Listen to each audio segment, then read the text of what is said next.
আমিও তোমাকে শেষবারের মতো বলে দিচ্ছি, 1 মিনিটের মধ্যে আমার থাকার ব্যবস্থা না করলে আমি এখান থেকে চলে যাব।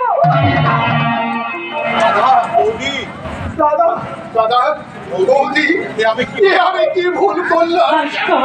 এই ভক্তি ভুলের কেমন স্বাক্ষর তোরা বলতে পারি, এখন আমি কেমন ভাবে প্রাচিত্য করবো, কেমন করে বেরোবো আমার জীবনকে?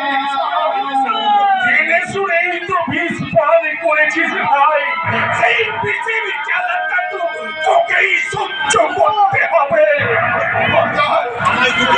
আমায় তুমি অভিশাপ দাও বর্দা, আমি তোমার এই সাজানো সোনার সংসারে অশান্তির ঝড় দিয়েছি বর্দা, তুমি আমায় ক্ষমা করো বর্দা।